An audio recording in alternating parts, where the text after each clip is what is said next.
I was recently contacted by a lady, a survivor of domestic violence. A lady with courage, a lot of bravery to go through it, survive through it, and rise like a phoenix and motivate her life, channelize her life towards helping other women going through domestic violence, emotional abuse, and physical abuse. Allow me to present to you Dr. Aninda Sidhana. Hello, I am Dr. Aninda Sidhana, consultant psychiatrist and psychosexual medicine specialist. I am a strong mental health advocate to promote mental health awareness about various issues and strong advocate to combat gender-based violence. As a psychiatrist, my work has been recognized by Women of Substance Award and Women Resilience Award. I have also been part of Indian Psychiatric Society, Human Rights Committee and Public Mental Health Committee. As a survivor of gender-based violence, I have witnessed the devastating effect of narcissistic abuse and domestic violence on women and the family. I have also seen many women suffering from gender-based violence and narcissistic abuse and the psychological impact it can have. This has fueled my passion and driven me to combat gender-based violence and create a safer space for women to talk about it, help them heal, and help them break the silence and break away from the abusive relationships. She told me her story, and she wanted me to tell the story to the public, to the audience, so other women would have the courage to come out of this prison of emotional abuse and physical abuse. Her story started like this. She fell in love with a man, also a highly educated man, and after convincing her parents, they got married. A few months later, he started showing his aggressive tendencies, emotional abuse, physical abuse. And she went through it, endured it, but after some time, she told her father, went for a divorce, got out of it. She was emotionally hurt, heartbroken, and she immersed herself into books, continued studying more, and went on to do more further post-graduation courses and reach a high level of her expertise in a profession. She even started writing for a medical journal. After a couple of years, there was a proposal for her from a well-to-do, educated family. And this man and his family approached her father, and a marriage was fixed, and she got married for a second time. The second marriage turned out to be more abusive. The husband would hit her so much that she went through miscarriage multiple times, bruises, punches, physical damage, and eventually, after enduring it for some time, she went back to her father's place and broke the marriage. She went on to make a decision after that she would dedicate her life to helping other women going through domestic violence. She, being a psychiatrist, would help women with mental issues caused by this kind of abuse. And she's on that path. She gives counseling and as well as helping women come out of this situation. And many women cannot get out because of fear and things like that. She helps them in this way. So I would say she's a brave and very courageous woman. So really, hats off to her. A story of going through 2 marriages and suffering through domestic violence twice is a pretty sad thing destiny gave her. But she has risen like the phoenix, and she's motivated and charged to go out and reach out, help other women. She was recently felicitated in a major way. Please watch this. Dr. Aninda Sidhana has been awarded the prestigious IPS Women Resilience Award of 2024. The accolade recognizes her exceptional courage, determination, and resilience in overcoming personal and professional challenges. The award was presented during the 8th National Symposium on Women's Health at the Lady Hardinge Medical College, New Delhi on December 14, 2024.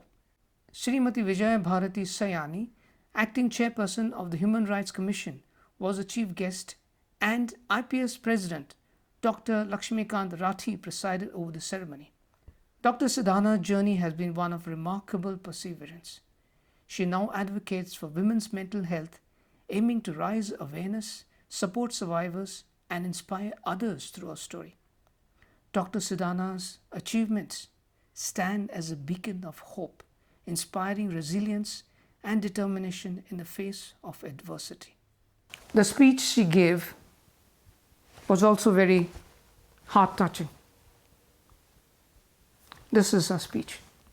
Perseverance and importance of the self-love. And the most important lesson I learned is it doesn't matter whether you are a topper of IBHAS, Maulana Azad Medical College, or you are the richest person of the city, or you are a doctor, belong to the family of doctors. The only thing that matters in life is, and can define your character, is how you treat a person who is below you in administrative post, in financial post, or anybody who cannot help you. That is the only thing that can define your character. Nothing else matters. The highest institute or any degree does not matter at all. The only thing is that. And yes, but I have seen my father crying, and that is I have for wasting the 7 years of my life with both the narcissistic abuse partners. But yes, I have educated myself, and I have also started creating awareness and helping people to reach the, I don't need it, I don't cry, I am happy that I got out of it, and I am very strong that I am definitely going to help women, whoever needs it. For 2 months I stopped doing the marital counseling, but then I thought, why should I stop it? I was not at mistake, I was not at fault. I have read the books about how to make, even like my dad actually made me read the 5 languages of love and the Gottman's principle of making marriage work. But if you are not at fault, the relationship is definitely a two-way street. And from a narcissistic clutches, you cannot get up. And the biggest guilt my father has is being a psychiatrist, he could not recognize. So, instead of telling you the whole story, I would like to just recite a poem which I have written over last few weeks.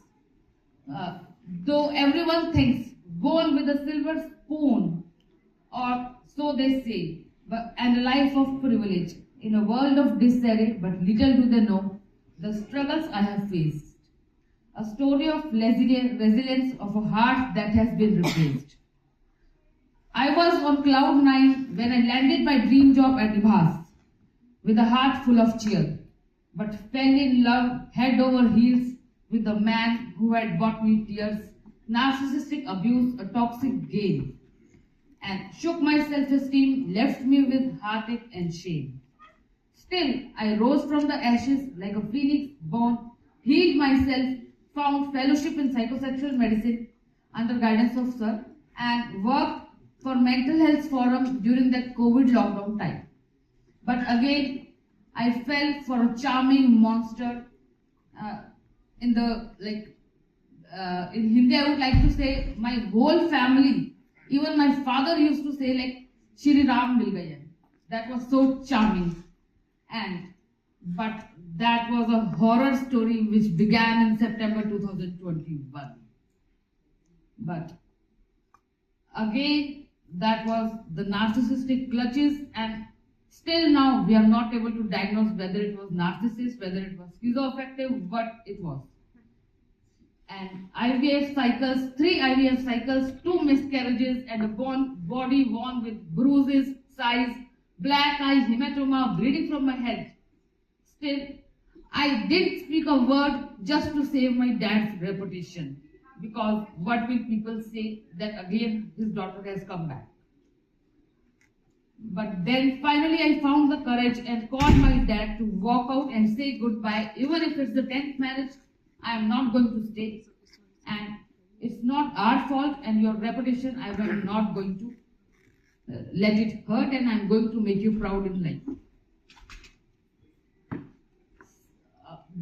This year has been the year of loss, grief, broken relationship, shattered dreams, heartache, but still finding relief.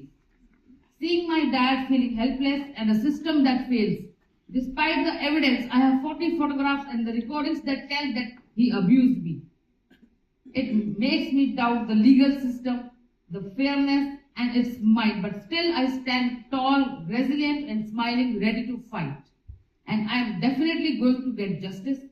My goal is to help women in distress, to raise awareness high, to turn my pain into purpose, and also I am thankful to the friends who stayed with me through thick and thin. I will keep on fighting for justice, for women, and for the rights of all the women. And it's not about the education or wealth or social status too. It's about how you treat people that defines the person who you are. So I will rise, I will shine, I will make my voice heard for women's mental health, for justice, for the rights that have been blurred.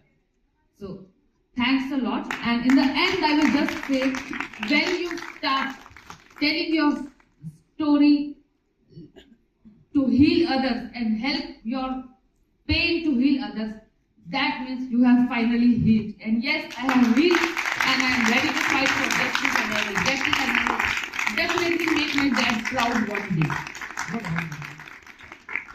Thank you, ma'am. I asked Dr. Sidhana, what would be your message for the other women who are going through similar problems?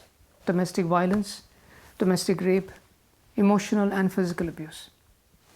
Please give this message so we can pass it on to more women who can come forward out of the situation, which is physically and emotionally and mentally draining them and ruining their lives.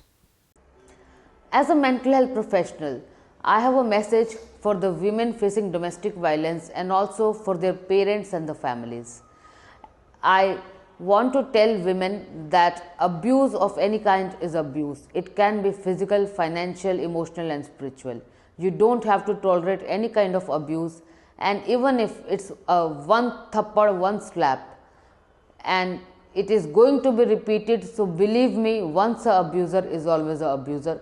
So don't fall into the pattern of apologies and love bombing, and just seek help. And to the families, I would like to tell them that a divorced daughter is much better than a dead daughter and a daughter who is suffering daily and dying daily at the hands of narcissistic abuser. I also want to tell, it doesn't matter how educated family is and how rich the family is. Even the gender-based violence happens in the privileged societies, which one never knows, and wounds are seriously deeper. I want to tell women, have your self-respect, prioritize your safety, and believe that you are loved. You are resilient enough to tolerate all this, and so please break your silence, have courage to move out of abusive relationship. Healing is possible, there is always hope, justice, healing. And to the families, I would tell, please raise your sons in a better way and teach them that once you raise a hand to a woman, you are no longer a man. And also for the women, I would like to say, you are not rehabilitation centers to fix the broken men who have fragile egos and cannot see you succeed. So please break the silence. You are loved, your pain is real, your struggle is real, and you can overcome it. So thank you, and break the silence. I would like to thank you, Dr. Sidhana, for coming forward and speaking out. So thank you very much. God bless you.